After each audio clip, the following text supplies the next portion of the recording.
back on the Exit 52 podcast, Sunday night, November 23rd, 7:43 p.m. here.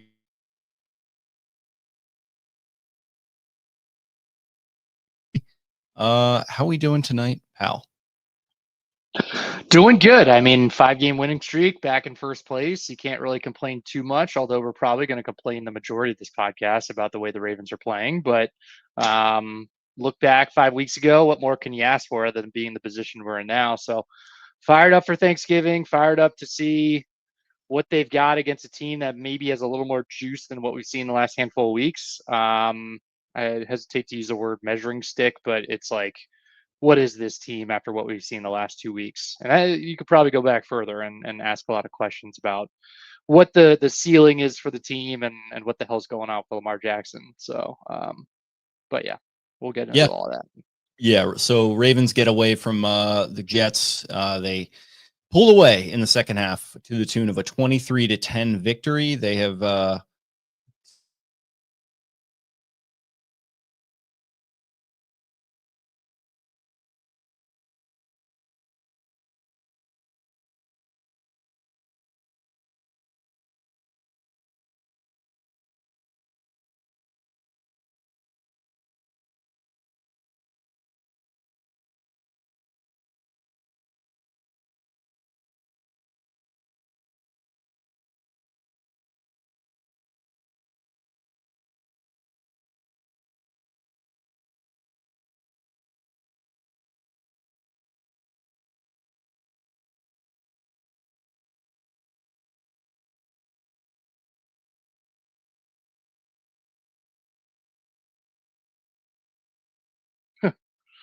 Is it just me on here? I mean, I don't know what the hell's going on. It may be Jake. It may be my internet. I'm just going to talk out loud as if we're just a live podcast going right now, but I have no idea what's happening with the connection. He fired that thing up without a heads up. And no. Oh, how are we doing? all good. Yeah, I'm here. Is it you or is it me? Yeah, no, it's definitely me. I don't know what's going on. We've had some technical difficulties on my end. Yeah. Here. It's hard to see, you folks are seeing how the sausage is made here. Internet has been running wild on me all damn day. I probably got to get some Verizon lackey out here to take a look at it at some point. But yeah, overall, I was just kind of saying, like, the point that I was making there to literally no one was that, feels almost kind of weird that, like, as quickly as that this has all happened, where they were 1-5 and now all of a sudden they're 6-5. I would have thought it would have taken them maybe till the last Sunday of the season to get to not sole possession necessarily of the AFC North, but tied for the top of it. And then by virtue of the tiebreaker in first, I think it's something that we all maybe could have seen happen and predicted was a very strong possibility with the strength of schedule or lack thereof within this stretch. But here we are, and it's a weird feeling. And like you mentioned with the 2 weeks in a row thing, like it probably could have felt better the last couple of weeks. And I think it certainly felt better last week in the way that they pulled away in the end in this kind of dramatic victory. That was a more fun game to watch. But to me, I think this was a little bit cleaner of a game to watch in that we weren't seeing balls bouncing off of guys' hands and stupid turnovers and the muffed punt, just weird shit happening in that game that made it a closer game than it needed to be. I think this game was maybe a little bit better executed. I think it definitely showed some problems that the Ravens still have and very much need to work out. But I don't know, at the risk of rambling any further, I'll just say that here they are, 6-5. You pretty much, I think this is exactly what you needed to happen. And the last several weeks in particular have played out pretty much perfectly for the Ravens, when the first 6 weeks played out exactly the opposite for them. So it's been quite a dramatic flip. Yeah, it's a really weird, duplicitous feeling where it's, if you asked me 5-6 weeks ago when we were sitting there 1-5 that we'd be 6-5, I'd be fucking over the moon. And yet here we are in that position. I don't know that I'm feeling that way. But all in all, it's all about getting the job done. And it feels like the identity of this team is shifting in real time, for better or worse. Probably for worse, if I had to say anything. But yeah, one of those games where it felt like the Ravens just expected to win out over the course of 60 minutes and didn't try to force the issue too much, which sometimes that's what you got to do against these types of teams. but I think everybody would feel better if the offense was a little bit far more effective, like we would expect them to be. And particularly in the early going. I mean, I'm having no fun at halftime at either of these last 2 weeks. And those answers eventually, came to fruition in terms of just getting the job done. But I mean, 241 total yards. Like, we're averaging 4.2 yards per play in today's game. Got outgained by the New York Jets. Not good. It's not good. Tackling defensively was kind of the black eye, but I think there were a lot of good things mixed in there. Wish we could have picked off a pass there on the first drive of the game. One of the few blemishes, and I think Zay Flowers missed an easy catch there on the sideline. I should maybe call that an easy catch, but it's one he usually makes. Other than that, yeah, mistake-free, forcing mistakes, which is that's if we're looking for silver linings here, we're talking about the Ravens and the playoffs, not forcing takeaways, just not coming up with those kind of game-changing plays. That strip by Marlin is like the type of stuff that you want to see in a championship football team. So, like, they're doing some of those odds and ends that are covering up the blemishes of the ineffectiveness on the offensive side of the ball, but still, I don't know, not feeling good. Over the course of this stretch, they have played like a team that has the veterans who have the experience, that have been there and made mistakes in these types of games before. And they've played like a team that is that team and also knows that they were playing teams that are not that team. You think about Tua and the Dolphins. It kind of felt like that one, they got off to a bit of a slow start as well, but they just waited for the Dolphins to slowly putter out and make their mistakes. And that's what happened. You think about the game against 9 in Minnesota. Like, I would have circled that one on the schedule before the season started as, that could be a tough one. But as it turns out, sometimes you take on the identity of your quarterback, and it feels like the Vikings have kind of taken on that kind of frantic energy of a young JJ McCarthy who might not be ready for this stage quite yet. You think about the last 2 weeks with Cleveland, where, man, it really felt like they could have let that one get away from them, but they said, you know what, we've made a couple mistakes. They've been pretty fluky. All we've got to do is just wait this one out, and they'll make their mistakes. And in the end, we're more talented, we're more experienced, we'll get it done. And that's what the feeling I got today. I did not at any point, not one iota of me, believe that the Ravens were going to lose this game. And that was even when they went down by the touchdown, went down by a touchdown, I think pretty near the end of the first half. And, it wasn't pretty. It wasn't perfect. All the, John Harbaugh platitudes and all that kind of stuff. But I just, it feels like they know exactly what they are, and they continue to play like it week by week. And I certainly am concerned about that when it comes to playing against stronger competition, because I feel like they don't have the horses up front on the offensive line, certainly, and that could bite them. But in the meantime, while they continue to figure that stuff out, it seems like they know what they need to do against some of these lesser opponents. And so, for today, it was good to see them just continue on that stretch of not going for it on stupid fourth downs and not making dumb mistakes and not, trying to overdo it with Lamar Jackson, who, we'll get into that. I think he had a pretty rough game. I think it's quite obvious that he's a little hindered right now, playing hurt. He did say to the media that is not the case. I don't know how much I believe him on that, but overall, Spenny, you've joined us now. You're a little under the weather, but how'd you feel after this one today, pal? Same I felt last week. Same I felt the week before. They finished in the second half. They didn't turn the Ravens did turn the football over last week, but a little fluky. They took the ball away. They took care of the football. They played special teams. And I understand people's frustrations. You want to see the team that you're used to, the team that can score 40 points and that we've grown accustomed to. But like you said, Jake, Lamar's not looking like he feels like cutting. They're not using him in the run game. Teams know that. They keep running shotgun inside runs. When you run shotgun inside runs with no threat of pulling the ball, it's a little easier to tee off on some of those things, but they're taking care of business. Taking care of business. That's how I feel. It's Office Depot. They're showing up to work. They're grabbing their staplers, their notepads, their pens, their pencils, and they're doing their job. Jordan Stout, again, it's the same weird dichotomy of hey, man, it sure would be nice if Lamar didn't have to carry them. And he's not carrying them. He makes a couple plays.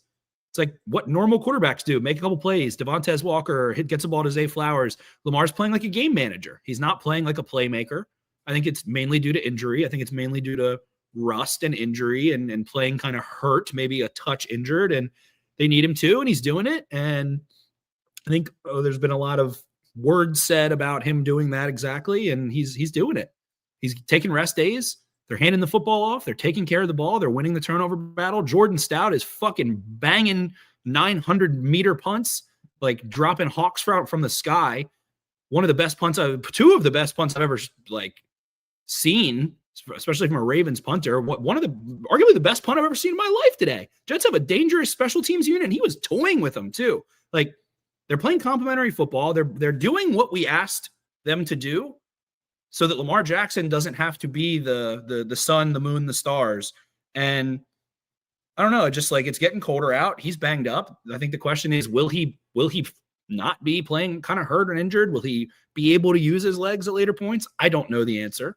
I don't know who does, maybe outside of the medical staff and trainers associated with him in the Ravens, but they're winning games. They're beating teams they're supposed to beat, and they're playing complementary football. They're peaking in the second half, and there's a lot more meat left on the bone. Ronnie Stanley was like, it feels great to win, and we know that we're not satisfied. It's like, yeah, they shouldn't be, but it is fucking great to win. These same teams are winning games. You mentioned the Dolphins, the Browns, whoever, the Bears they beat, all these teams, they're winning games. So it's hard to win in the National Football League. It's not pretty, but doesn't need to be. And they've won 5 straight games, and they've done it ugly, and I think that's a good thing. And I think it's what Harbaugh's message I thought was awesome in the locker room after the game. He said, we won today because the first half of this football game was the first half of this season right now. And the second half of that football game was what we've been doing lately.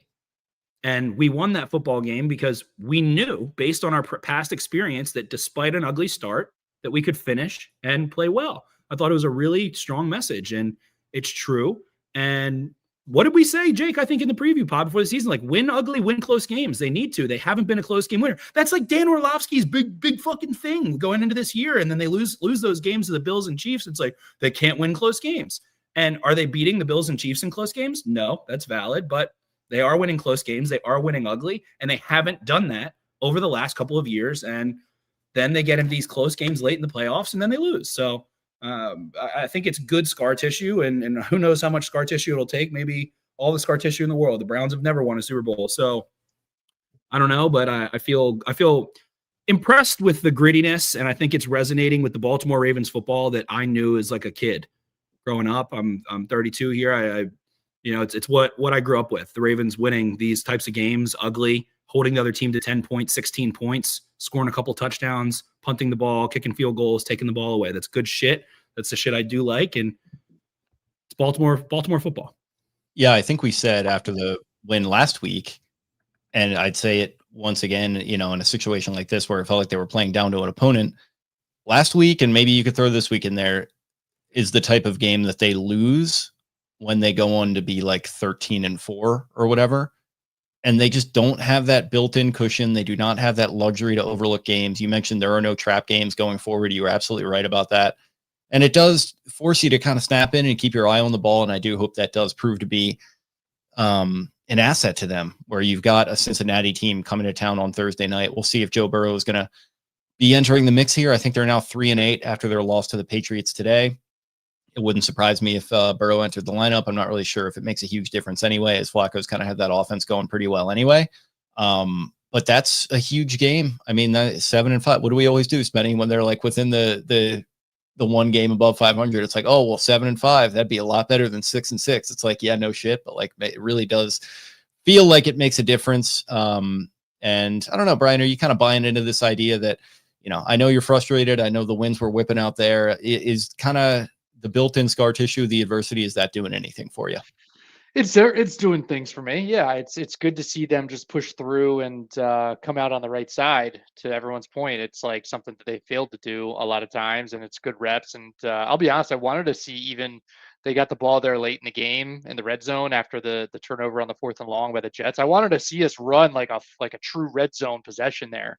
Just get another rep under the belt, punch that into the end zone to keep the warm and fuzzies going on in the red zone side of things, which they were able to punch one in today, or two actually, but one was on a 4th down. We're doing a lot of things in my mind that are not terribly sustainable things.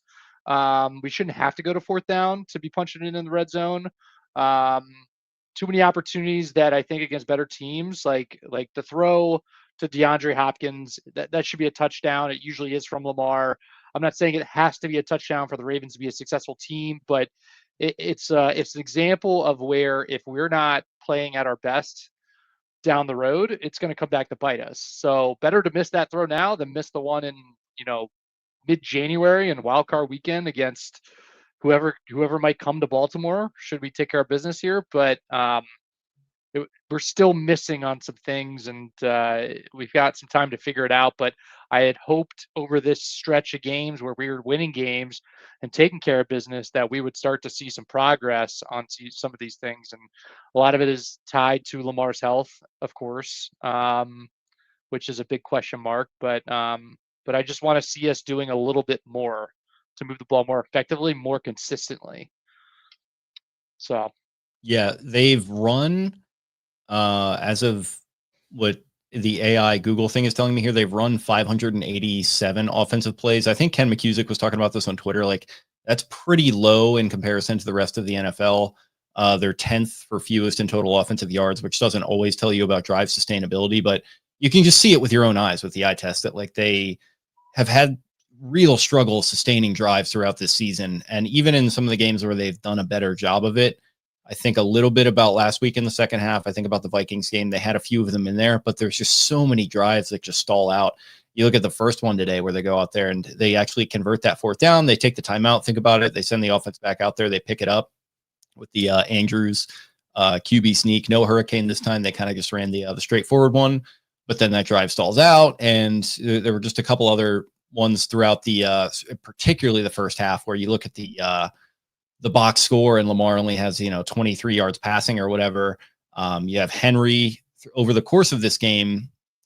He averages 3 yards per carry, 21 carries, only 64 yards, does have the 2 touchdowns, a long of 17. But it's just like the run blocking doesn't really seem to be there. I think that's affecting them offensively. I think that obviously puts more pressure on the defense. It puts more pressure on Lamar to make the most out of his passing opportunities. And like you made a point in the group chat with a Spenny, if you can't run block, you certainly can't pass block. And they've had their issues with both of them this season so far. So yeah, I think it's just like the offense puttering and sputtering out. Like it just contributes to just a complete deleterious effect, not only on the offense, but on the rest of the team, where you're tiring the defense out. You're counting on them to do a little bit more. I think the defense was okay today. I think they were not quite as good as they were last week at certain points, and they felt a little bit less disciplined. You had Gilman, I think, getting in a couple different kind of tussles and stuff. They'll need to clean that up. Not a huge penalty day for them. Again, that continues to feel like a positive point. But yeah, overall, I think sustainability is a good word, Brian. I think that's something they're going to want to be seeking when they do get some of these tougher matchups against like a New England or maybe a Green Bay, where you got to go play the Packers there. And certainly against the Steelers twice, you want to do what you can to stay on the field, keep the ball out of the opponent's hands a lot better than they've been doing. So yeah, I'd be curious to see how that goes against the Bengals on Thursday. Yeah, just like generally speaking, last year the Ravens were far and away the best team in yards per play with 6.8. The closest team was 6.3, and that's where the rest of the pack really starts. The last handful of games, I think I had mentioned what today's number was, but like today was 4.2 yards per play. Browns game, 5.8. The Vikings was 4.9.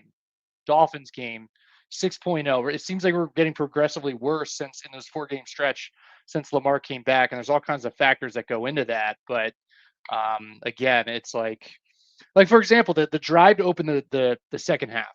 Great drive. We scored the touchdown to take control of the game and never looked back. But at the same time, you look at some of the components of that drive, a little bit of a bailout on some pass interference, just a few fluky things where we got to some third downs, and something that was especially frustrating the first half of the game was just like we were getting some second and shorts and then just sputtering from there. But just in general, the drives they don't leave you feeling like that was good, clean offense, even when they do put together good drives, in my opinion. So, I mean, we'll see what they have against what I think everybody considers to be the worst defense in the league on Thursday. I haven't been as bad since their bye week. DVOA, they were the worst of all time through that point in the season, whatever, week 10 or whatever it was. I saw worst DVOA ever, but definitely played better against the Patriots, played better last week against the Steelers a little bit. The Steelers have had some defensive touchdowns that back-to-back weeks, I think, that made that one look a little worse against the Bengals defensively. They played better. I don't know, just naked eye, not paying a terrible amount of attention yet. But yeah, no, I mean, the Ravens offense isn't as explosive. I think that's what you're getting at. It's not as explosive, but they were losing games when they were explosive also. So I think that's what we've watched. I feel like the Ravens, in a sense, are behind. Like the Chiefs and the Bills stopped chasing explosiveness like 2 years ago, and they started chasing manageable second and third downs. And like, I want to say success rate, but it's like 2nd and 7. Like the Chiefs are always chasing 2nd and 7. It feels like they're chasing Kareem Hunt, getting 4 yards. Like that is a great outcome for them. Like a fantastic outcome for them. They love to get in those situations. So I also think that it doesn't look as clean as those offenses do, because I just don't think they have the ball handling. Like I don't think they can work shovel passes. I don't think they can work like wing T looks and things like that as cleanly. And it feels like they realized the explosiveness was almost to their detriment. Like that's something that we've had questions about in this podcast. Hey, you're scoring so fast. Your defense is struggling. The defense is back out there. Ball control. Like they needed ball control. So they're trying to become more of a ball control offense. And it's ugly at times because you don't have a dominant front. I do think the offensive line is looking a little better. And I think we're watching growing pains. Like they have to get better in short yardage or they can't win the Super Bowl. They simply have to go through that. They have to get better at running power and duo and inside zone right now. And maybe Lamar's health is bad for the rest of the year. Maybe he needs surgery in the offseason. I don't know. Maybe he gets all the way better and that comes back. That will only make you better. If his legs get added back into the short yardage equation, I think if they can, yeah, I mean, regardless of what happens on Thursday night, but especially if they can get through that with a win, they're going to tell him to put his feet up for like 4 days straight, probably, and just like chill out a little bit, because it's been, an early bye, which they're not used to. I feel like they usually have a much later bye, and obviously this one came at kind of the perfect time for them, and it allowed him to kind of get back in the mix, not right after, but a week or so after. And so, yeah, I think if they can kind of get through that stretch, you look at this as like a mini, like, hey, take a couple days, everyone get your mind and your body right, and we'll get back and attack this thing. And I'd be curious, like, for all the people calling for the change to the offensive line, which might be needed at a guard spot, especially now that Emory Jones is in the mix, maybe you do that, but I don't think you do that going into this game. It might be the game after when you do have that time to kind of, slot a guy in with that mini bye that I'll keep calling it there after that game, going into that Steelers game. And even if it is just like the rotations that we saw them do a couple of years ago, that could be a solution as well. I don't know. I think the rotation was a Joe D thing. Rest in peace. I feel like that was his liking. I think that's a very uncommon thing. The Ravens have done it. They did it last year with Rosengarten early. I think that was kind of the plan going into the season, that they wanted to do that and they had a timeline on it and stuff like that. So maybe whatever the solution is, but I at this point, I just don't see them switching without injury. I think they like the continuity, and I think Falele had probably his worst game of the season last year. I think Voorhees has, his struggles, and you can go check out Cole's channel and look at all that stuff. But I think it's just easy to think that the answer is there, and it might not be, but it's like grass always greener or something like that.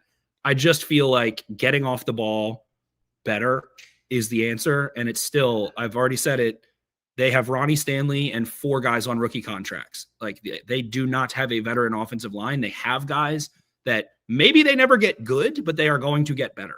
Like Voorhees is going to get better. We have seen him get better throughout the season, in my opinion. Rosengarten has been struggling handedly. And there's this comment: continuity doesn't mean execution. I think that's the biggest bullshit on earth. I think it absolutely means execution. It's easier to execute when you know what's happening around you, and you start to understand how to play off of each other. That's any offensive line coach, I think, ever will always say, like, I need continuity. I want the same 5 guys. Again, doesn't mean there's not a better answer, Bloom isn't playing. Like the guys who are playing are young and inexperienced overall. Linderbaum's not a grizzled. He's not some 7-year center. He's not a newborn. He's getting to the second contract, but it's I see optimistic Reds fan. It just lets me go on a tirade, but ultimately you have to get better in short yardage. I don't know that putting Emory Jones in, who has not played any NFL snaps, makes you better. Maybe they needed to do that 3 weeks ago. But what if Emory Jones fucking was worse and you lose games and there's a strip sack and it looks like Falele at the beginning of last year where he's just simply can't even get in the way. So unfortunately, I think that's more this land of unknown, like the land of uncertainty with who's coming off the bench. Unfortunately, I think that's more realistic, the outcome, than him coming in there being, I wouldn't even say the next like Marshall Yanda, than even being like a replacement level starter. Like it does obviously take time for guys to get their feet under them. I think we're seeing that right now with Voorhees as an example, a guy who I think still does have some potential. I don't know if I feel that way about Falele. I think we see with Rosengarten that progress is not always linear, right? I think he played much better last season than he has this season. So I don't know. I think unfortunately, there isn't just some kind of magic bullet where you're going to throw one of these guys in there and it's going to fix everything. I don't think personally. There are data points that it is like you look at Bryant McKinney in the Super Bowl year. But that I feel like that's a little bit more the rarity than it is kind of the norm.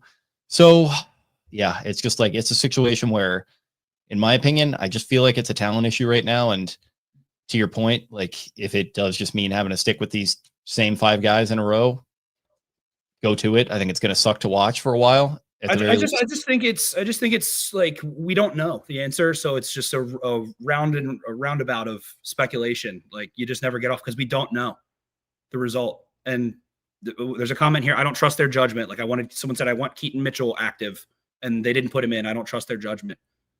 Okay, I don't know what to say. I don't know the answer, so I'm not going to pretend to know the answer. I do know that the smart guys like continuity, and they've had continuity, so I expect them to get better. I don't think, and they aren't improving.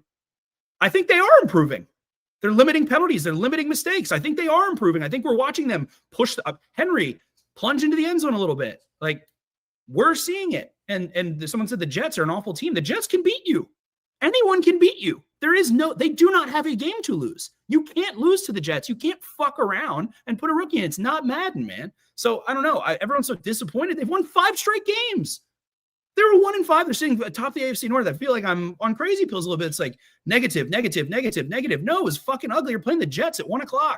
Like I've watched that game 8 times already in my life, and they've lost weird ones. Or I associate the Jets and Giants both. Go to the Meadowlands and have some weird game happen with Odell Beckham having 200 yards in the second half. Like weird shit happens against those teams. They played ugly games against those teams periodically.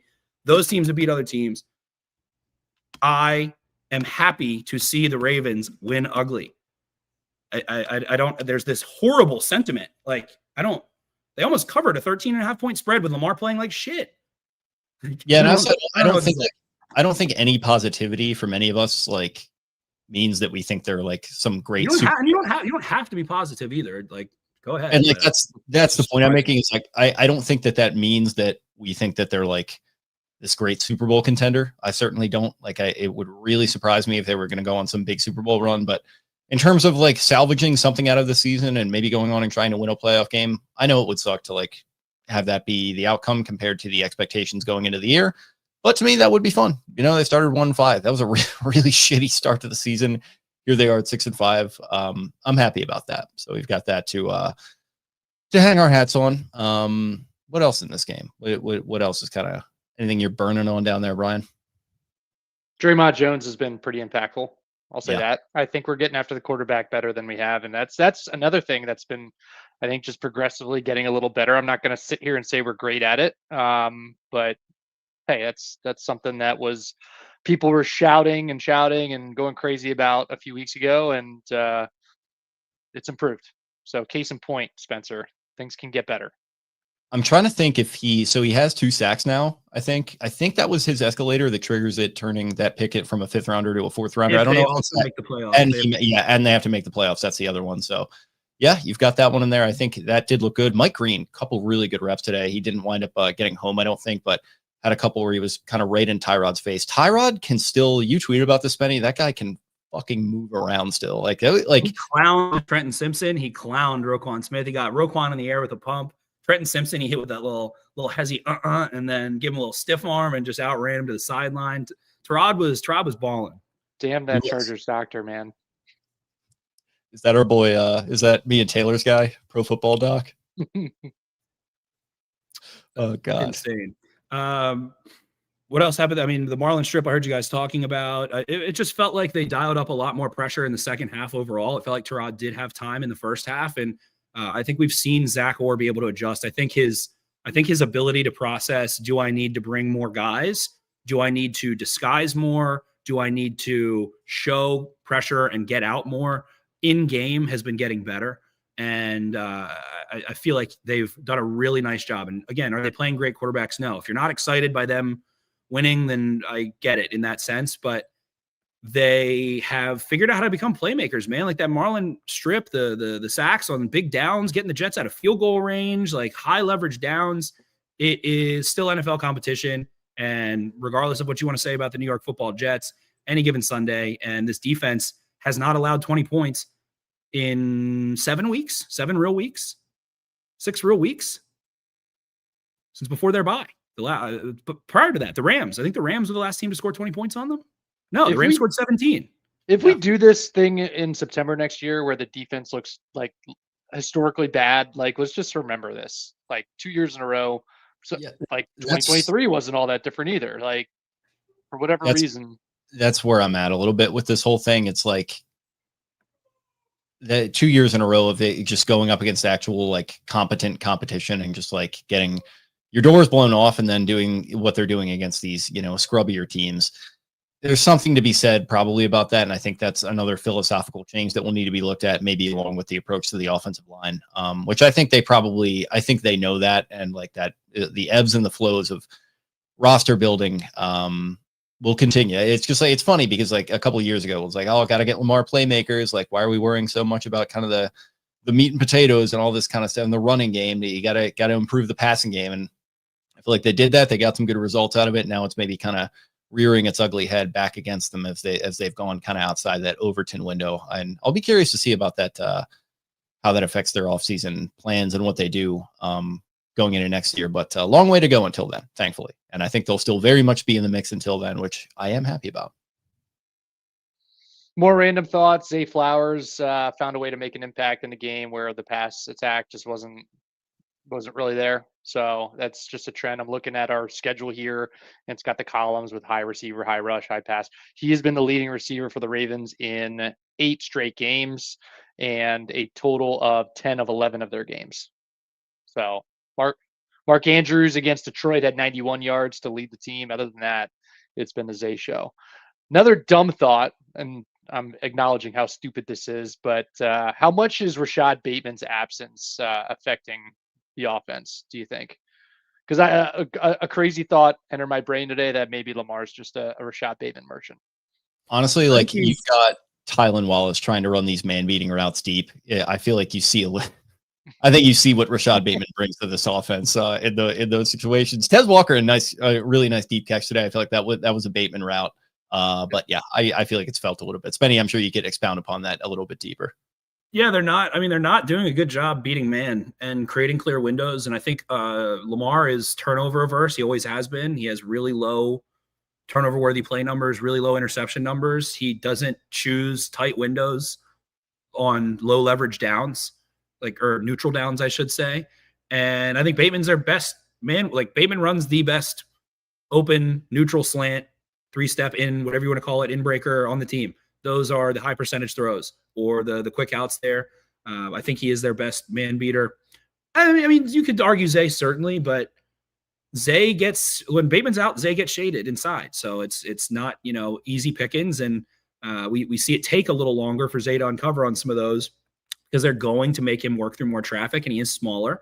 So I think that there's an impact, but I also think that you could see DeAndre Hopkins has been very clutch, and I would like to see Lamar push the ball into tight windows and trust him a little more over the middle of the field.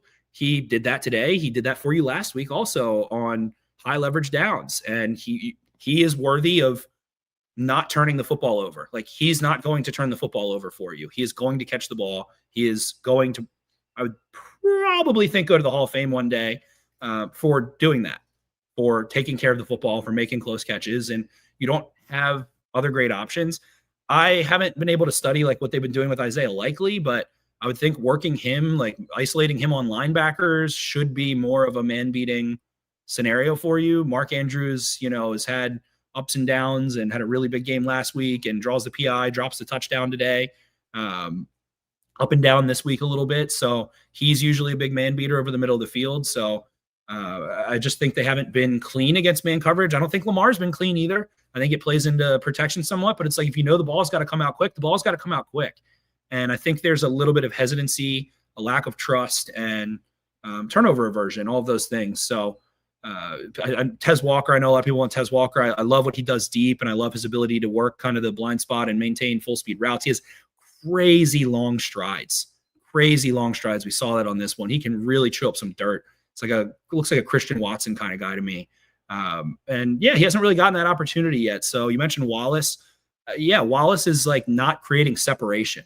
Like, he can win against man, but it's going to be a tough catch. And that means it's a low probability catch. And if you're chasing efficiency, then that's not good. So Bateman, to me, I mean, I'm Rashad. I have 2 Rashad Bateman jerseys. I fucking love the guy. I'm biased. I think he's great. I think it does hurt. And I think he's their best red zone separator by far.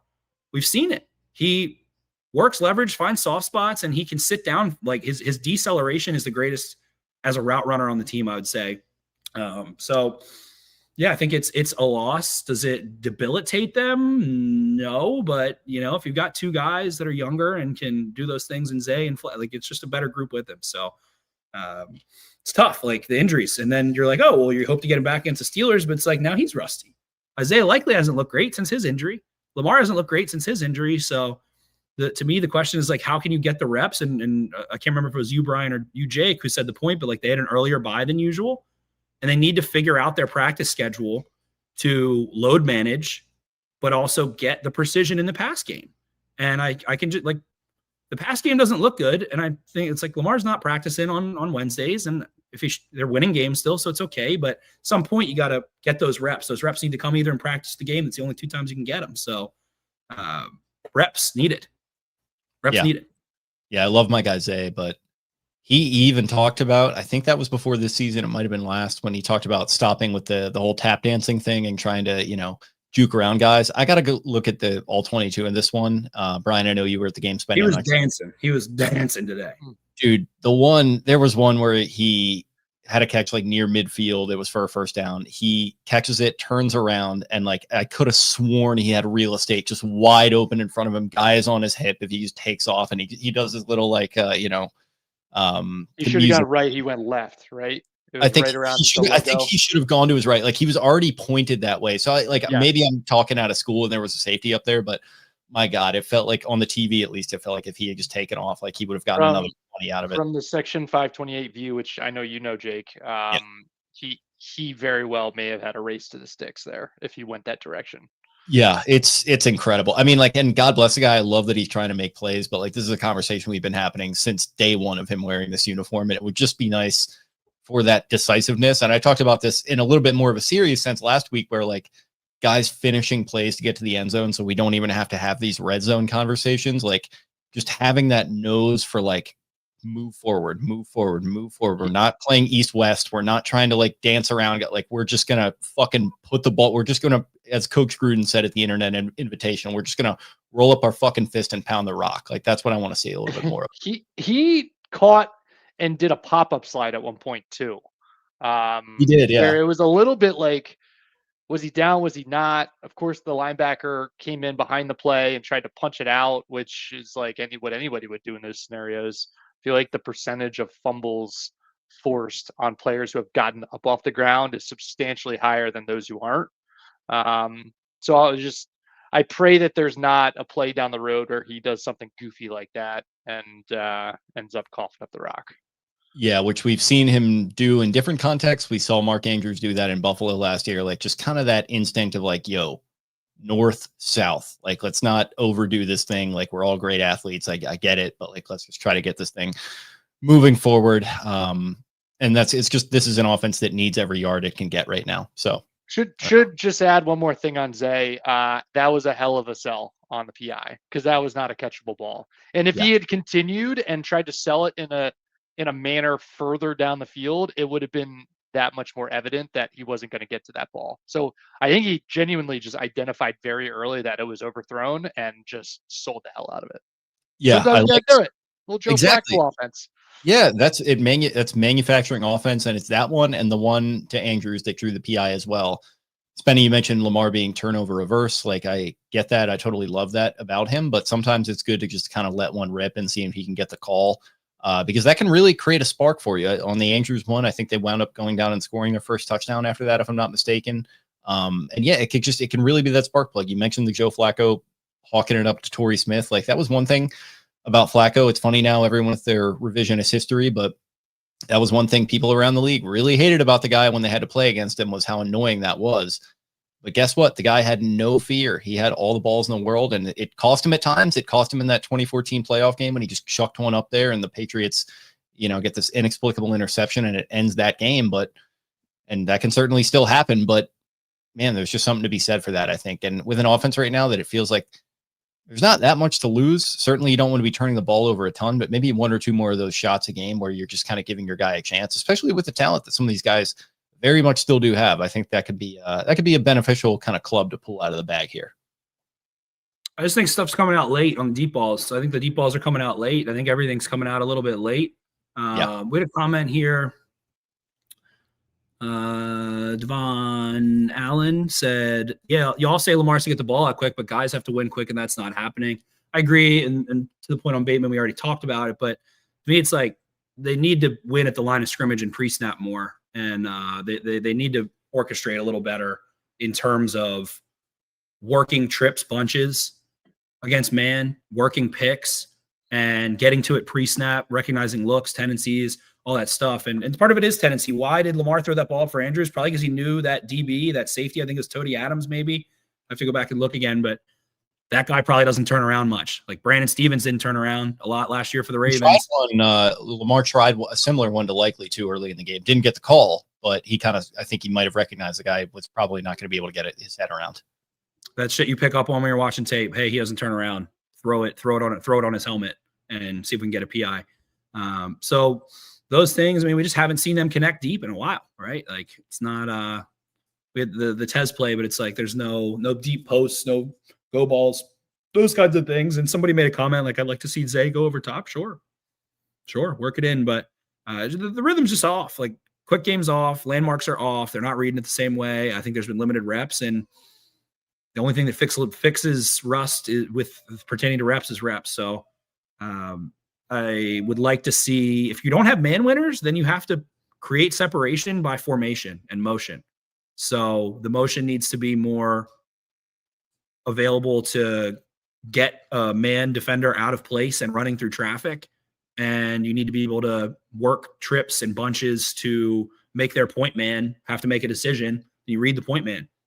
Like it's got to be quick game is logic. Quick game is problem solving. And it's hard to problem solve when you, again, for the 15th time this episode, have been getting limited reps. Yeah. Throw fucking deep ball to Tez, put him in there. Throw Tez Walker screens, work him like a college receiver. Like keep him on the vertical plane, keep him in screen, slant, stop, and go. Like have him run those four things. I think he's fucking fast, like really big and physical through routes. I think he can keep his chest a little bit clean when he starts to work. So work him on some, I was going to say, like, it reminds me like young Terry McLaurin a little bit. Like he's got that extra gear, and he's a little bigger than he kind of appears too. So I'd like to see them work him on that plane. I always talk shit about Cliff Kingsbury. Put him at the Cliff Kingsbury left ISO receiver. Give him a lot of space. Bring him in a little bit of motion if he needs some help. And then work trips to the other side. See if that big, fast guy who's had a knack for tracking the ball down can be a big, fast guy who tracks the ball down and present another threat. I think absolutely. What has he done to not deserve more reps at this point? I think he blocks too. Like I think I've never watched him and thought he doesn't block. He's not really a menace on special teams, so maybe they don't. In Baltimore, unfortunately, and again, I'm not stating that I support it or not. I'm just saying you do have to earn it on special teams. People complained about Keaton Mitchell. They wanted to see him earn it on special teams. He's been making some tackles here and there, returning balls well. So Tez Walker, more like Tez Runner, says Joey Smith. Pretty quick dude. Yeah. Sure. Fuck it. No relation why to not? Tylan Wallace gets his. And again, why does Tylan Wallace get his? Probably because he plays special teams really hard. So then, and you know what? I got to defend my guy Tylan. The guy has 2 knees, of like a Korean war vet, and like he fucking makes plays like pretty often. Like even if it is just special teams, but sometimes in the pass game as well. Like the guy just has a knack. He's just got that it factor. But yeah, I think to your point, like especially with the Bateman absence, like perfect time to work Tez Walker in a little bit and just get some explosiveness, get kind of that live athleticism out there. It's just a little bit of an intimidating presence and can be a little bit more of a man beater and try to make some play. And, Tez Walker makes plays as well. I mean, every time he touches the ball, it feels like it's going for 20 or more and usually a touchdown. And, that's what we saw today. So I'd certainly like to see more of that. We haven't seen much Isaiah Likely. We haven't seen much Tez Walker. We could see more Charlie Kohler probably, I'd say, too. But then suddenly it's like, well, yeah, there's 8 guys who want the ball.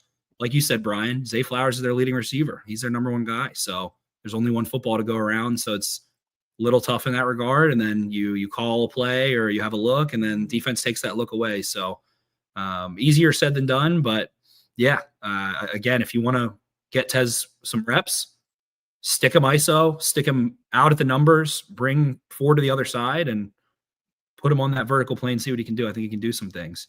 Are they I'm curious about Likely too. Like, are they just like running less 12 or are they not throwing out of it? Like, I know he hasn't eclipsed like huge yardage totals in his career quite yet, but man, it just feels like a pretty quiet season for a guy who we were banking on having a big one and getting himself a big fat payday. I mean, he got hurt and had to get, I believe, a foot procedure, right? And then Lamar got hurt. So him and Lamar weren't together for how long? Like 7 weeks, 8 weeks, maybe? Yeah, it's been a while. So I think that's the tough part.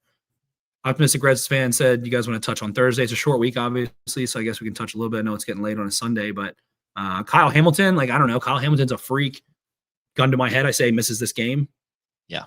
Harbaugh did say not serious in his post-game comments regarding that injury, but he was limping off the field. He looked like he was in pain. I'd be kind of surprised to see him out there 4 nights from now as well. It looked like a little sprain. Just a little, looked like a tweak. We got to get our guy Dr. Chow on the case, Brian.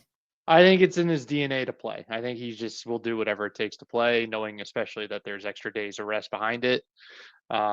Think he wants to get after it, and he's important to the defense at this point. Obviously, always has been, but I think he's especially part of the sauce that they've started to concoct here in the second half of the season. So I was just thinking to myself too. It's like, at what point in this conversation do we bring up the Kyle Hamilton? Is his style of play with how they're utilizing him, is it sustainable? And so he had a big, sorry to cut you off, but just before I forget, like he had a big hit on, I think it might've been Mechie, where he lowered his shoulder and it felt like he just put his entire shoulder into the guy's helmet, came off the field kind of grimacing, had to go into Breece Hall. I think it was Breece. It was Breece Hall.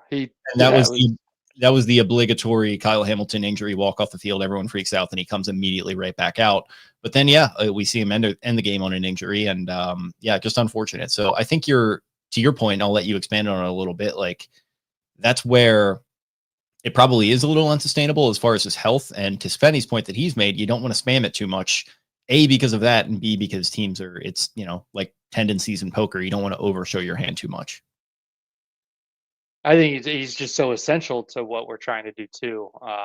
So it's like, how do you really dial that back? And the sense of urgency that they've had to play with in the last handful of weeks kind of necessitated it. But I think that I feel like we've touched on this at some point in some way in every single one of these incident analysis over the last handful of weeks. And let's just say we're not surprised to see him get dinged up. Yeah, like you said, it's. I think we've seen Nate Wiggins learn that lesson, and Nate Wiggins took a shot to the elbow early in the season that looked scary. And I think we've seen him kind of, he tried to run up and make a play aggressively and caught a helmet to the elbow. So I think there's having discussions with him. Like the reason your defense is playing better is because he's so chaotic around the line of scrimmage, but having him make some business decisions in the second quarter or third quarter of games against, in November, you can't lose him. That's what I'm trying to get to. Dr. Chow does say no T. Higgins. No comments on Kyle Hamilton so far. Thank you, Judge. Yeah, that's huge from Dr. Chow. Thank you, Dr. Chow, as always, for your great service and your, just a great, steward of, NFL medical services. I'm pretty sure that the Bengals could run out the three of us next to Jamar Chase, and Jamar Chase would still have 200 yards against the Ravens somehow. So, yeah. Not sure. I feel like T. Higgins he'll score like a little skinny post touchdown against the Ravens. I feel like he's never really torched them. It's just Jamar Chase. Yeah, pretty much. I don't know, man. Like T. Higgins, like he'd be the best receiver on like a lot of the teams that he plays on, but like Jamar Chase is just that damn good. And yeah, I mean, it'll be interesting to see if it is Burrow's first game back. I'd be curious, like how Bengals fans feel about that. Like, do you really want him going out there and kind of risking it? Like with Flacco playing the way that he is, like, is it really that worth it now that they're so kind of far back in the mix here? I'm not really sure, but I'm not sure. Again, like I'm nothing against Burrow. I think the guy's awesome, but like, does it even make a huge difference right now? Yeah, they're an 8-loss team at this point. It's you run the table and you're 9-8, and that's probably still not enough, especially given the AFC picture. So, what's the point? Is what I'd be asking myself. I feel like it's just tough. I feel like it. Does he need to play in this game? Probably not. And I think Jay Glazer said it's December anyway. Like first game back, short week game. And what are Bengals fans thinking? I've gotten pretty deep in there just viewing. They think that the Ravens are going to hurt him. They think the Ravens will They've done it play before. dirty and hurt him. I've seen a lot of that actually. Because I've been so curious what they're a weird Twitter if that's where you're looking them up. The Ravens knocked Jadeveon Clowney, broke his wrist and knocked him out for the season. So they're like, no, thank you. Do not play him against the Ravens when we have 8 losses or whatever. Which I get from the fan. I absolutely get that take, but to me, it doesn't make sense. And the Bengals offense has cooled off a little bit. They're still putting up enough points. And like you said, Jake, like how much better does it get? And I don't know, like the risk to me is like, oh, let's get him back early. So you can, like you said, Brian, go on a magical run to finish 9-8, which probably doesn't get me to the playoffs. I get a worse draft pick and I maybe cost Burrow like more rehab in the offseason and set him back. Like those are all on the table. However, when you're in that room, like Jamar Chase probably wants him to fucking play. I'll tell you that. Like Orlando Brown, Jamar Chase, Trey Hendrickson are probably all like in their mind. I don't think they're like, Joe, you got to play, but in their mind, they're probably like, damn, I hope Joe comes back. Like I don't want to just suck. Hey, I wish we could win some football games here. New York Times is that if the Bengals do a table run here, the 76% chance of making the playoffs, 71% of which by way of winning the division, which would put them at 9-8. Which makes sense. If they beat the Ravens twice on that run, the Ravens then are at 7 losses in that scenario and would need just one more for the Bengals to have their window. So I think the division. Ravens. I think the division. Sorry, you can go right after this, but I think the division has always been the path for all 3 of these teams that have, fancied themselves as contenders to get into the playoffs. Going to be a crowded wild card picture, and it's only more mucked up by where the Chiefs and the Bills and those teams are right now in comparison to your Patriots and your Broncos. But go ahead, Spenny. At least 2 teams from the AFC East and the AFC West are making the playoffs, and it's probably 3 from the AFC West. I mean, the AFC South has 3 winning teams too. There's just I would put odds at 3-1 at best that an AFC North team makes a wild card. It should probably be 6-1. There's no AFC North team making a wild card. Agreed. Yeah. We should look at it as an opportunity. We could bury the Bengals. Thursday should be fun. Should be, hopefully. Bengals fans also very pissed that they keep having to play in Baltimore on Thursdays. It's like the 4th time. Yeah, they might be onto something there. I hate to feed gas to that fire, but I think Burrow even like had a sly little comment last year when they had the kind of the same thing happen, and it happens again. It wasn't sly. When the schedule came out in May, it wasn't even sly. Yeah, he said outright, "What do we got to do to not have to go to Baltimore on a short week?" Yeah, I mean, I don't know, man. Like, it's just kind of, that's the way the cookie crumbles. You're in their division. Sometimes that's how it's going to go. They want these two teams playing under the lights. Hopefully at some point, this rivalry, quote unquote, will start living up back to what it was. Was it even ever really anything when I think about it? Because, you had the 2021 Bengals going to the Super Bowl, the playoff game where Lamar doesn't even play. Of course, the Bengals win that one. I don't know. Like, this kind of, it feels like because of Lamar and Burrow and the fact they're in the same division, it gets hyped up a lot. Outside of the, obviously the two fun games last year, but the Ravens sweep and neither team really goes on to do anything. It's just like, show me something from both of these teams. I'm not excluding the Ravens from that. What do you got for the line on Thursday? I'm looking at it. I'm gonna go Ravens 5.5. I was gonna say 4.5, 5.5 as well. The Ravens are 8.5-point favorites. That feels like no Burrow. I mean, I guess. Definitely no Burrow, and they definitely want you to hammer Bengals. That means Vegas wants you to hammer Bengals. Yeah, the over-under is interesting too. I'll take your guesses on that too. 39.5. Sorry. 36.5. 51.5. Jesus Christ.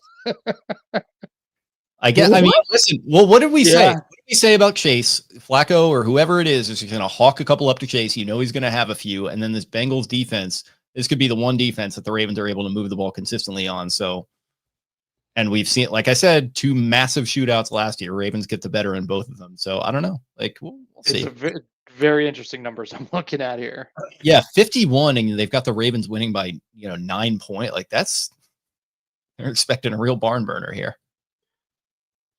Did Cincy run the ball, or did the Patriots didn't run the ball on Cincy today? No, I had Ramondre in one of my big, beautiful parlays, and that did not hit. Yeah. I don't think the Steelers ran the ball on them either, really. Let me see. Warren had 10 for 62. I think they had about maybe 100 yards on 28 carries. I don't know about that one. I might be taking Ravens under in that one. That's 30 to 20 still would be covering both. That's a weird. Vegas wants you to take the Bengals. Vegas wants you to take the under, I guess. I don't know. Weird. Short week. The Thursday games, teams are so tired now, I feel like, too. I feel like at this point in the season, it's been getting sloppy defensively. Like, I feel like the Thursdays have been a little more scory and weird. The Bills and Texans just played a weird one that was so sloppy. Big plays, turnovers, a lot of volatility on Thursdays at this point in the season. Yeah, but especially with the Thanksgiving, players are like, fuck, man, I got to go to Wegmans. I got to pick up this, that, and the other. I've got to deal with the in-laws. Just a lot going on. I don't know. I mean, I think Ravens take care of business in that one. I don't know. Hamilton's big. I think Hamilton's very big. He is like very, 6. very, very big. Yeah, he's large. Very large human. Large human. So giant of a man. My one last thing is just like, if you're not going to use the option run game and goal to go, then stop fucking running out of shotgun and goal to go. I think they've scored touchdowns on it in back-to-back weeks. They have had Henry run out of shotgun on a non-option look inside and score, but it's just that's the one thing that's driving me bonkers. And I feel like they just haven't been able to do like a jumbo even play action. Also, Jets are abysmal versus play action. I feel like we didn't see a ton of it, and the ones we did see were some of their more successful kind of shots for the sticks. So weird. Ardarius Washington was working out pre-game. We had a question here. Any news on Ardarius? Dun, dun, dun. I did. Yeah, I saw that. It sounds like he's ramping up here, man. Sounds like he might be back in the mix kind of soon. And that's interesting. I wonder, like, is Keandre Jackson or, one of these younger guys, TJ Tampa getting his first interception today and another great special teams play, like kind of who's going to wind up being the odd man out there? I think Ardarius Washington plays December 14th against the Bengals. That's my guess. Love that. But yeah, Ravens win. Ravens outgained in this one. Weren't great on third down, but didn't turn the football over. Punted the shit out of the ball. Covered the ball well. Forced a turnover late. Limited penalties, I'd say, too. They just continued. Consistent theme there. Very consistent theme. Good to see. I thought Derrick Henry had a shot at a 98-yarder for a second. Oh boy, he had a couple. He had a couple late third into fourth quarter. Oh my god, a couple gritting his teeth trying to bust out. Yes. Yeah, he did. And I mean that fourth down touchdown, by the way, that was awesome. When they just punched it in there with him, he was completely untouched. It felt like the entire game. They've been swarming to him, and it'd been tough to break out. And again, 21 for 64 yards. They kind of were all over him, but that one in particular, just completely nobody within the area code. And it felt like they went quickly on that one. They knew what they were doing. So that was nice to see. 2 touchdowns for the big man. He has 9 this year, 8 this year. Quite a lot of touchdowns. Yeah, it's one of those 2. They mentioned the number on the broadcast being 8. So I don't know if that was before or after the second, but yeah, he's still, still getting it done. Keaton Mitchell had that 35-yarder called back on that Linderbaum hold that was like, the lineman kind of dove and Linderbaum's hands were there. How quick can you let go? Yeah. Yeah. He was really whooping up the D tackle was really whooping up that call. Were you at the bank today, Spen? No.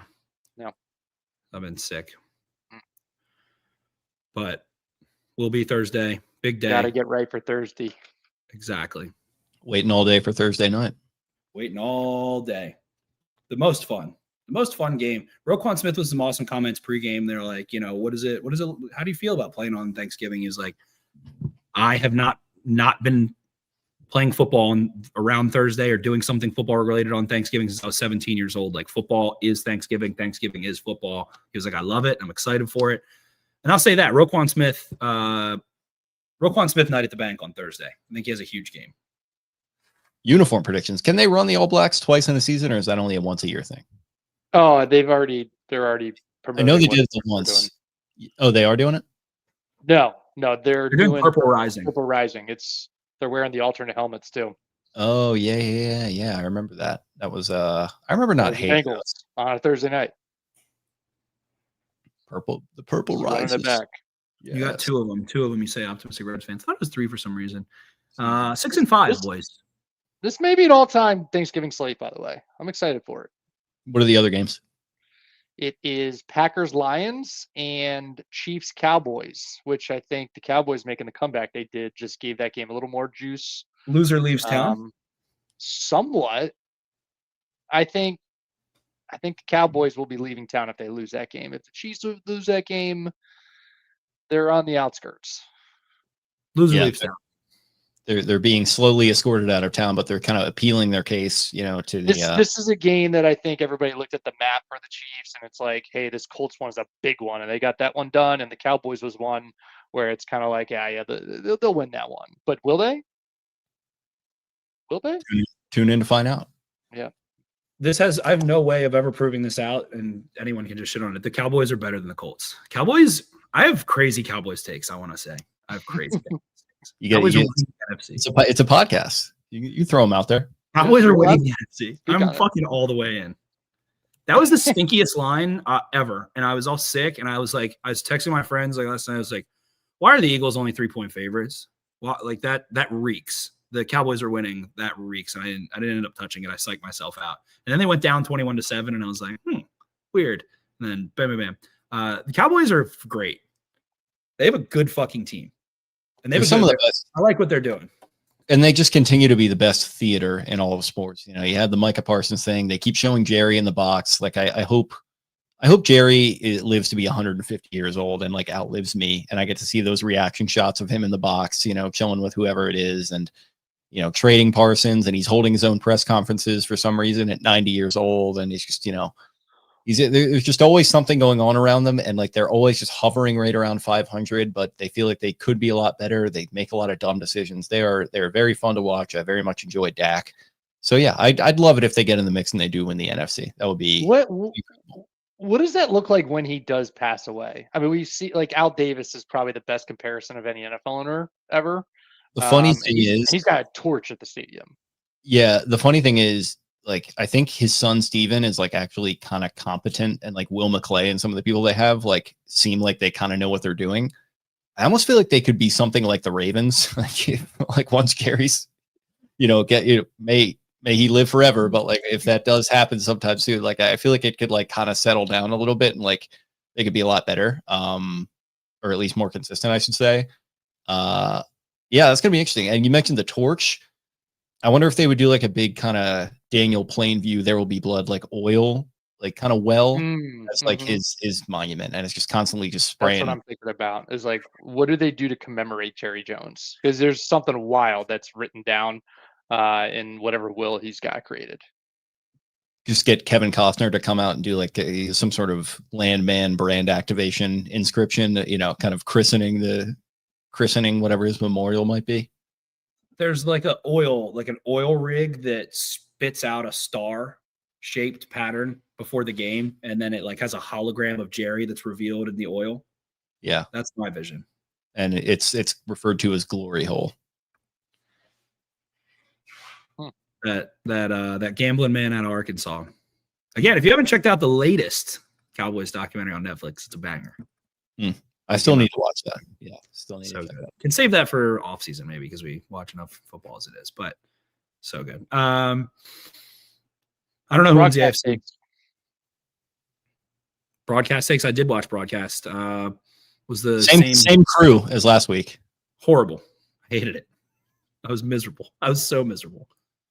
Yeah, no, it's not great. I'll be honest. This one was a little like this was a little bit of a second screen experience for me when like it started to just be really, really slow. And like I was having, like we saw like earlier, I was having some internet problems with it, streaming it on my PS5. So switched it over to the laptop and I was just kind of like playing video games and like watching it on the side throughout some of the first half. I went back to it for the big TV once I got it figured out. But yeah, it's after 2 weeks of this, it became pretty easy to just tune those guys out. No disrespect. You had a tweet that I liked, Jake. You're basically like, I knew it. There was no point that the Ravens were ever going to lose this game. Yeah. And that's what it came back to for me was like, I was sitting there and they go up by 7 and I see the takes on Twitter and people, freaking out. And I felt like James Franco in the meme with the noose around his neck, first time. There was just no world in which the Ravens were losing this game today, no matter how any of that looked in the first half. So I was just like, and say about that what you will, but you know what? 6 and gosh darn 5. I'll take it. Ravens put up 20 points in the second half. Second half football team. They outscored the Jets 20-3 in the second half. Just held them down and dangled some loogies in their faces. And Breece Hall was really good overall. Yeah. People in my section were getting really worked up about poor tackling, and it was just like Breece Hall, he's a good football player. Like, I like to make a couple more tackles there, but he's good. He's a good football player. He's got to get out of there, man. Yeah. He's a guy who's active on the Everything app too. And it's like, dude, you gotta log off of that for your sanity. And just the first opportunity you can get yourself out of a Jet uniform, I suggest you jump at that. On the Ravens' first touchdown drive of the second half, first touchdown drive of the game, they did not have a play longer than 11 yards. They did get the DPI. Then on the Derrick Henry getting better as a pass catcher as the season's gone on. I feel like he's looked smooth. And Lamar's been able to understand how he kind of stops for you. And Henry kind of wants it in his like lap. He wants it in his pocket a little bit so he can turn and get his feet square. Check downs look smoother with him. Stupid little thing. Had to play 19 yards to Henry. 3 yards, incomplete, DPI again. So they had DPIs on both of those drives. No gain, 1 yard, short middle, 2-yard touchdown. So they're just playing a little football. Couple tough snaps from Linderbaum. Yeah, two bad snaps this game. Yeah, not 2 in a row, but 2 out of 3 weeks where we had the one against the Vikings where Lamar had to to be fair, that was a pitch from Andrew. So I'm talking out of my rear end on that one. But a couple tough ones in there. Let's rein that in. I feel like that was something that was just an inexplicably massive issue when we had, the likes of Matt Skura and whoever else in there at center and balls just sailing over Lamar's head at the most inopportune time in the world. Felt like we had gotten that cleaned up. We're not quite there in terms of it being a problem quite yet, but let's root that out. T-bomb when we're getting our cookies, baked up and we're doing all that kind of stuff. Let's just keep that in the back of our mind. Keep it clean. Keep it clean for me. I think that about does it, boys. Yep. That about does it.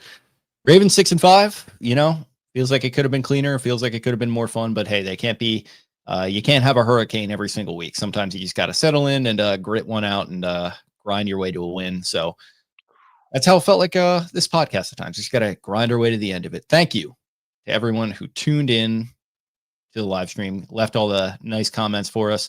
Thanks to everyone listening after the fact. We appreciate you all. For our Spotify listeners, I have the appeal process going, so hoping to have that back up for you very, very soon. In the meantime, you can check us out here on YouTube. Like the video, subscribe, comment on all the videos for us. We appreciate it very, very much. You can find us on social media at Exit 52 Podcast on X and on Instagram. You can also find us personally on X. I am at Jake Louque. That's LOUQUE. Going to be whipping up some vulgar roasts in the Grok Unhinged mode later that I'll be sending into the group chat, so stay tuned for that. Spenny at Ravens 4 Dummies. That is the number 4 in the middle there. Brian at Barstool Banks. Taylor at Taylor. Smyth 10. Eric at EDI 22. Appreciate you all, and we'll chat again very, very soon. See ya. Arrivederci.